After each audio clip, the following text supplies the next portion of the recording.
Bismillahirrahmanirrahim. Assalamualaikum warahmatullahi wabarakatuh. Selamat pagi, selamat siang, selamat malam teman-teman semua. Yang terhormat Bapak Jadi dan Bapak Ferry selaku dosen pengampu mata kuliah rekayasa nilai tahun 2021.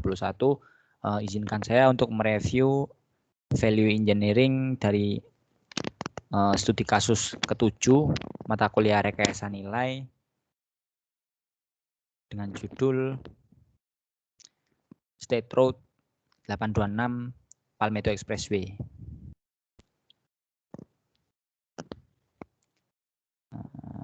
Dengan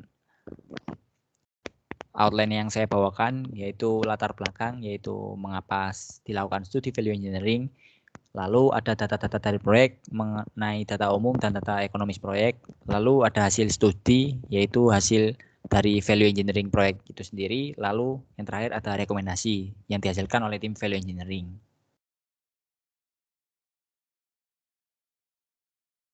Yang pertama adalah latar belakang, mengapa dilakukan studi value engineering. Studi mengenai value engineering yang dilakukan dalam kasus ini untuk meningkatkan kualitas dan nilai guna dari Jalan State Road 826 Palmetto Expressway di Miami-Dade County, Florida. Panjang proyek ini sekitar 6 mil. Tujuan dari dilaksanakan studi ini adalah untuk menambah 2 lajur tambahan di tiap jalur sepanjang tengah koridor jalan. Fungsi dari lajur tambahan ini adalah untuk meningkatkan mobilitas kendaraan, mengurangi kemacetan lalu lintas, dan menyediakan tambahan pilihan lajur untuk berkemudi di sepanjang Jalan Nasional 826 Palmetto Expressway di Miami.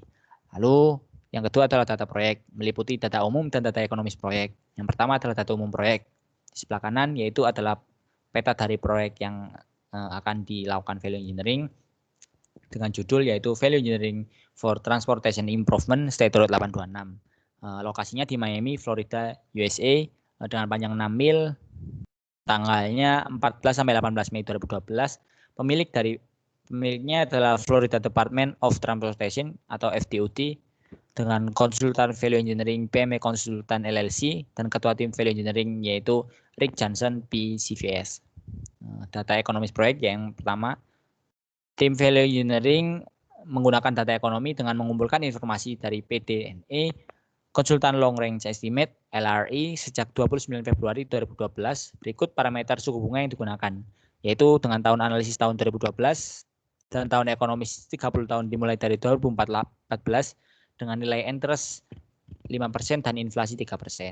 Hasil studi apa saja?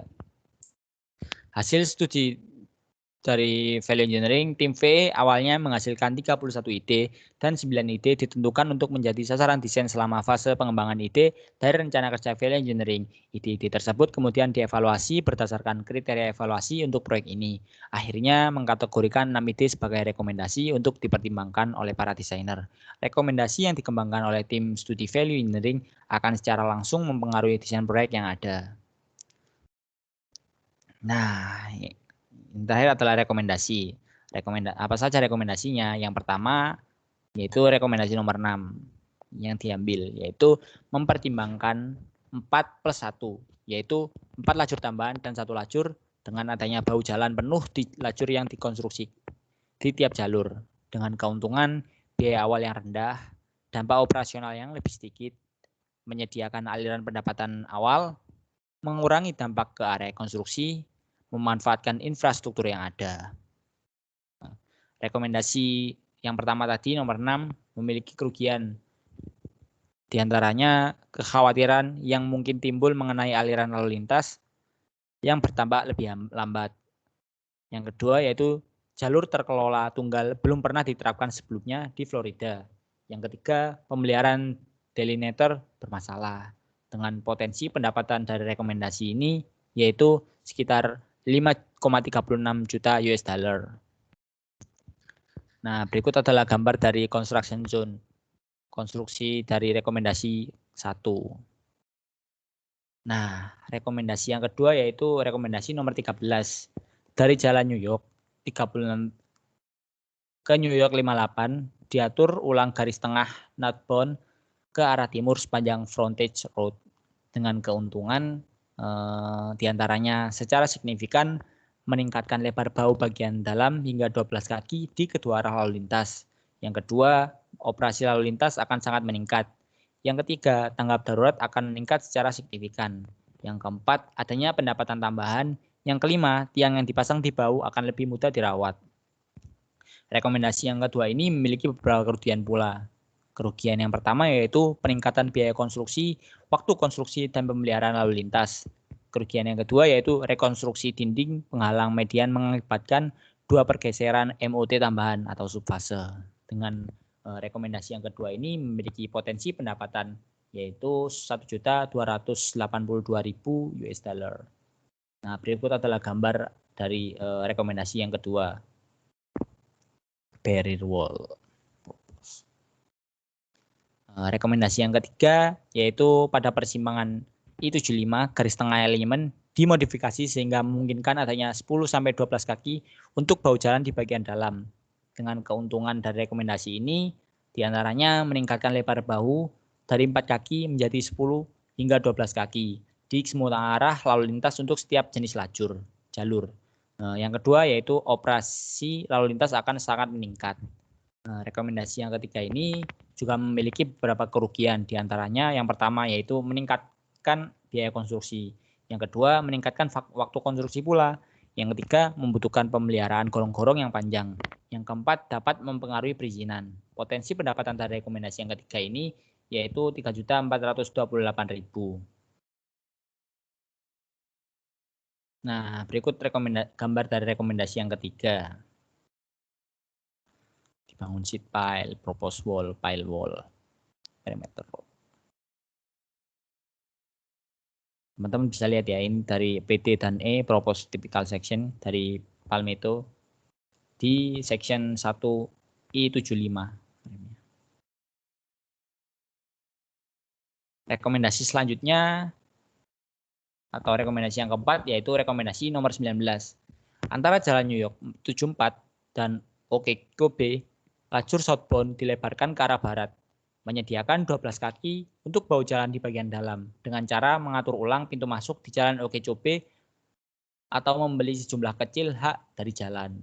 Nah, rekomendasi keempat ini memiliki beberapa keuntungan, diantaranya meningkatkan lebar bahu bagian dalam dari 4 kaki hingga 12 kaki. Yang kedua yaitu memungkinkan kendaraan yang cacat masuk ke bahu tanpa mengganggu operasi jalur yang dikelola. Yang ketiga, bahu jalan sepanjang 12 feet memberikan kondisi yang lebih baik daripada 4 feet. Rekomendasi yang keempat ini juga memiliki kerugian. Di antaranya yang pertama yaitu peningkatan biaya, yang kedua peningkatan pemeliharaan lalu lintas selama konstruksi. Dengan potensi pendapatan dari rekomendasi yang keempat ini sebesar 7.632.000 US dollar. Nah, berikut adalah gambar section dari rekomendasi yang keempat. Lalu rekomendasi yang kelima yaitu rekomendasi nomor 22.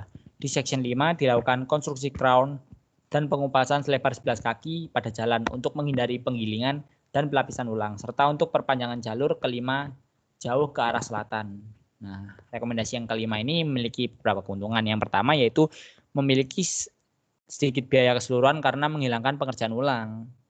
Yang kedua, mengurangi pendapatan publik yang negatif tentang konstruksi yang terlihat boros dan dampak lalu lintas tambahan. Pendapatnya itu kayak disamarkan gitu loh. Jadi ini pendapat negatif di konstruksi ini nggak boros, dampak lalu lintas juga enggak, seperti itu. Lalu rekomendasi yang kelima juga memiliki kerugian. Nah, ini yang pertama yaitu menggeser biaya pekerjaan pada proyek bagian 5 saat ini. Yang kedua, upaya mendesain ulang untuk bagian 5. Jadi di redesign ya. Dengan potensi pendapatan sebesar 940.000 US dollar.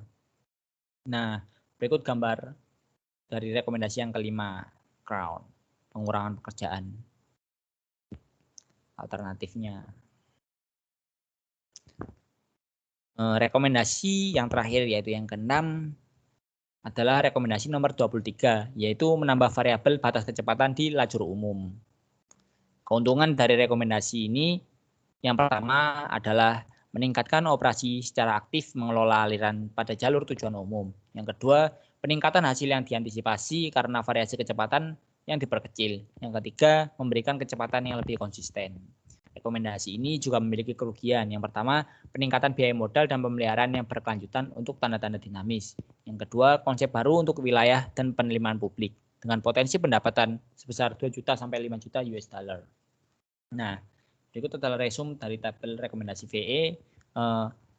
Nomor rekomendasi yang disarankan yaitu 6, 13, 16, 19, 22, dan 3. Dengan rekomendasi nomor 6 yaitu memperhitungkan penggunaan lajur 4+1 dengan bahu jalan penuh pada jalur yang dikelola di setiap arah. Dengan keputusan manajemennya tidak disetujui ya. Memiliki potensi penghematan biaya 5.300.000 US dollar. Terus rekomendasi yang selanjutnya adalah rekomendasi nomor 13. Dari Jalan New York 36 ke New York 58 meluruskan kembali garis utama ke timur di sepanjang jalan bagian jalan. Nah, keputusannya juga tidak disetujui. Memiliki nilai tambah atau potensi penghematan biaya sebesar 1.282.000 US dollar. Nah, selanjutnya rekomendasi nomor 16 yaitu antara Jalan New York 74 dan Okeechobee perluasan jalur selatan ke barat untuk menyediakan bahu sepanjang 12 kaki dengan meluruskan kembali jalan masuk di Jalan Okeechobee. Nah, keputusan dari manajemen ini disetujui, memiliki potensi penghematan biaya sebesar 3.428.000 US dollar. Rekomendasi selanjutnya yaitu antara Jalan New York 74 dan Okeechobee perluasan jalur selatan ke barat menyediakan bahu jalan sepanjang 12 kaki dengan meluruskan Jalan Okeechobee. Itu tidak disetujui. Rekomendasi yang nomor 19 ini